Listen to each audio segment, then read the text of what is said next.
আসসালামু আলাইকুম। লিডস নিউজে আপনাদের প্রত্যেককে স্বাগত জানাচ্ছি। শুরুতেই আজকে ভিডিওর শিরোনামটি বলতে চাই। শিরোনাম হচ্ছে ফেসবুক পোস্টের তোপে উড়ে গেল ইউনূস সরকার। ভিডিওর যতটুকু সামনে এগোবো আমরা ধীরে ধীরে বুঝতে পারবো কেন এই শিরোনামটি। দর্শক, আপনারা ইতিমধ্যেই জেনেছেন প্রফেসর মোহাম্মদ ইউনূসের সরকার যে দায়িত্ব গ্রহণ করেছে তা প্রায় 1 বছর হতে চলল।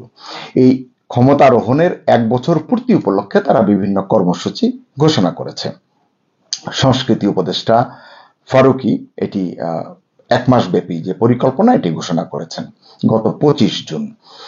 এই মাসব্যাপী পরিকল্পনাটি ঘোষণা করবার পরপরই আমরা কোনো ধরনের লড়াই সংগ্রাম দেখিনি, কিন্তু ঝড় দেখেছি ফেসবুকে।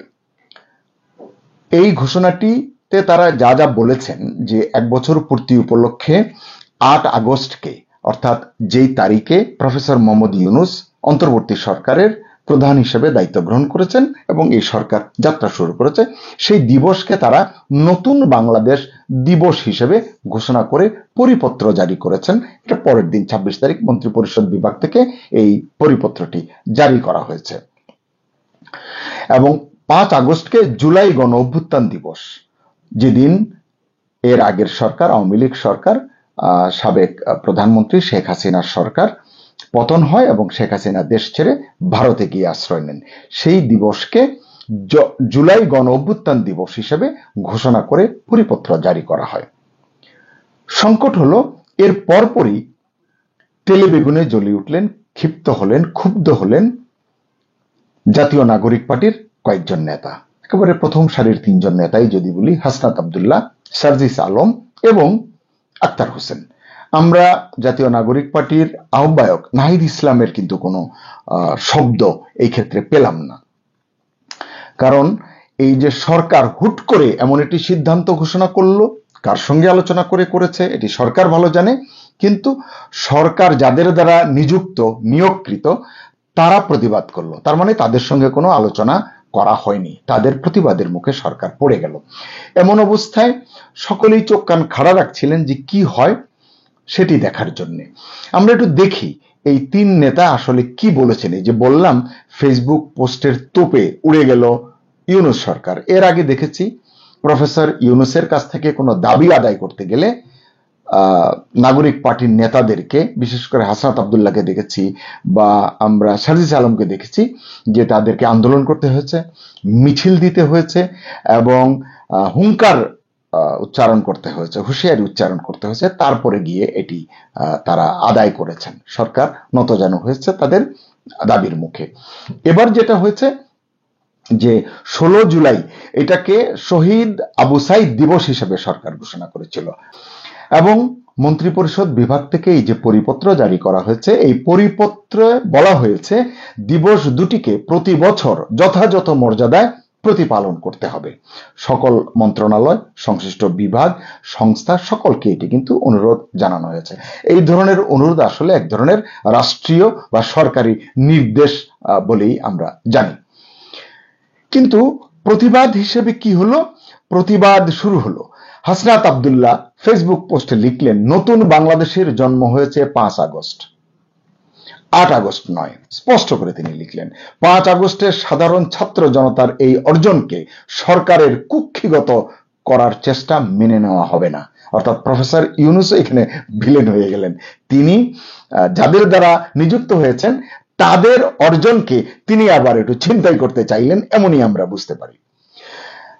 এনসিপির সদস্য সচিব আক্তার হোসেন লিখেছেন, নতুন বাংলাদেশ দিবস সেদিন হবে যেদিন জুলাই ঘোষণাপত্র আসবে, যেদিন মৌলিক সংস্কারের ভিত্তিতে জুলাই সনদ হবে। তিনি আরেক কাঠি সরেস, মানে জুলাই সনদ নিয়ে এত বিতর্ক, এত সংশয়, এত সন্দেহ, এত দোলাচল। এবং আমরা জানি জাতীয় ঐক্যমত্য কমিশনের যিনি সহসভাপতি আলী রিয়াজ, তিনিও এটি নিয়ে কিন্তু সংশয় প্রকাশ করতে শুরু করেছেন। আজকেই আমরা এমন সংশয় তার দেখেছি, এমন একটি সংবাদ আমি দেখেছি। তিনি বলছেন যেদিন জুলাই ঘোষণাপত্র আসবে, যেদিন মৌলিক সংস্কারের ভিত্তিতে জুলাই সনদ হবে। এটি কি হতে যাচ্ছে ইতিমধ্যে আপনারাও জানেন, আমরাও জানি। আমার ব্যক্তিগত ধারণা এটি নিয়ে আসলে এই মুহূর্তের রাজনীতির সংকট নানান মাত্রায় ঘনীভূত হতে শুরু করেছে বা করবে। সার্জিস আলম লিখেছেন 8 আগস্ট দ্বিতীয় স্বাধীনতা শুরু হয়নি, দ্বিতীয় স্বাধীনতা নষ্টের, ছাড় দেওয়ার এবং বিপ্লব বেহাতের কর্মযজ্ঞ শুরু হয়েছে। অনেক বড় অভিযোগ কিন্তু। প্রফেসর মোহাম্মদ ইউনূস, যাকে প্রধান করে সরকার গঠন করে, অন্তর্বর্তী সরকার গঠন করে, যার নেতৃত্বে একটি নতুন বাংলাদেশ রচনা করবে এই ছাত্ররা তাকে মনোনীত করেছে, পছন্দ করেছে, এমন বয়ান আমাদের সামনে এসেছে। সেই তিনি তাদের দ্বিতীয় স্বাধীনতা নষ্টের জোগাড় করছেন, ছাড় দেওয়ার এবং বিপ্লব বেহাতের, যে বিপ্লব তারা করেছে, এত প্রাণ বিসর্জন দিয়েছে, এত ছাত্র জনতা আহত হয়েছে, সেটি বিপ্লব বেহাতের কর্মযজ্ঞ শুরু হয়েছে বলে সার্জিস আলম লিখেছেন। আমার কাছে যে 3টি পোস্টের কথা বললাম, এর মধ্যে সার্জিস আলমের পোস্টটি অত্যন্ত চোখা এবং জুৎসই হয়েছে বলে আমি মনে করি। ব্যাস, এখন এর ভিতরে যেটি হয়েছে, এই প্রতিবাদ, ওই যে বললাম আন্দোলন হয়নি, মিছিল হয়নি, যমুনা ঘেরাও হয়নি, এবং তাদের সেই আন্দোলনে সিটি কর্পোরেশনকে শীতল জল বিতরণ করতে হয়নি, কিন্তু সরকার মেনে গেছে, সরকার বুঝতে পেরেছে তারা ভুল করেছে। এর ভিতরে ফোনাফুনি হয়েছে কিনা, ফোনে কোনো সুপারিশ হয়েছে কিনা, পরামর্শ হয়েছে কিনা, সেটি তো আর বলা যাবে না, কিন্তু সরকার দেখেছে যে অবস্থা ভালো নয়। এমনিতেই প্রফেসর ইউনূস রাজনৈতিক দলগুলোর মধ্যে ঐক্যমত্য নিয়ে এক ধরনের টানা পড়ে আছেন। যতই তিনি লন্ডন বৈঠকের পরে একটু স্বস্তির নিঃশ্বাস ফেলবেন বলে মনে করছেন, কেন যেন মনে হচ্ছে এই স্বস্তির নিঃশ্বাসটি তার ক্রমশ এটির আয়ু সংক্ষিপ্ত হতে শুরু করেছে। এটা আমার ব্যক্তিগত মূল্যায়ন, ব্যক্তিগত বিশ্লেষণ। কারণ তিনি যতটা স্বস্তি 13 তারিখের পর থেকে পেয়েছিলেন, কেন যেন এটি আবার উবে যেতে শুরু করেছে। এই জন্য হয়তো তিনিই দায়ী।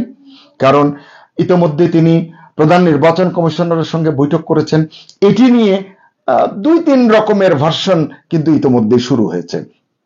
কেউ বলছেন কি কথা বলেছেন এটি জানবার দরকার নেই, নির্বাচনী প্রস্তুতি হচ্ছে এটি আমরা জানি, আমরা স্বস্তিতে আছি, আমরা নির্বাচনী প্রস্তুতিতে ব্যস্ত রয়েছি। আবার কেউ বলছেন যে না, নির্বাচন নিয়ে আসলে খোলাসা করে বলতে হবে, 1-to-1 কি আলোচনা হয়েছে প্রধান নির্বাচন কমিশনারের সঙ্গে সেটি আমাদেরকে জানাতে হবে। না জানালে কি হবে আর জানলে কি হবে, এটি আসলে প্রশ্ন যত বড়ই হোক উত্তর কিন্তু নেই। কেন নেই? কারণ হচ্ছে যে সাবেক প্রধান নির্বাচন কমিশনার বীর মুক্তিযোদ্ধা KM নুরুল হুদাকে হেনস্থা করবার পরপরই যখন বর্তমান প্রধান নির্বাচন কমিশনার প্রধান উপদেষ্টার সঙ্গে সাক্ষাৎ করেন, একজন কন্টেন্ট ক্রিয়েটরের কন্টেন্ট দেখছিলাম, তিনি বলছিলেন যে ভঙ্গিতে প্রধান নির্বাচন কমিশনার প্রধান উপদেষ্টার সামনে বসেছেন, এটিকে 1-to-1 বৈঠক হিসেবে তিনি মানতে চান না। তিনি বলছেন যে প্রভু এবং ভৃত্যের মতো একটি বিষয়। কারণ প্রধান নির্বাচন কমিশনারের যে পদ, এটি সাংবিধানিক পদ। তিনি যেই জেস্টার, যে পোস্টারে বসে কথা বলেছেন, এটিকে ওই কন্টেন্ট ক্রিয়েটর, অত্যন্ত মানে বিদগ্ধ একজন লেখক, একজন চিকিৎসক, তিনি এটি করেছেন। আমার কাছে কিন্তু খারাপ লাগেনি তার যুক্তিটি।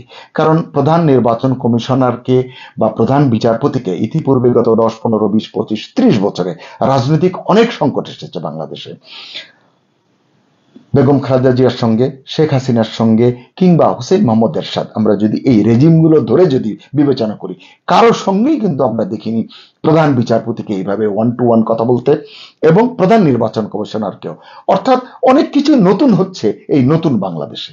সেই নতুন বাংলাদেশের নতুন বাংলাদেশ দিবস নিয়ে যখন সংকট তৈরি হয়, তখন আমি যে বললাম যে প্রফেসর মোহাম্মদ ইউনূসের স্বস্তির নিঃশ্বাসটি খাটো হয়ে আসছে, এই কারণেই আসলে এটি বললাম।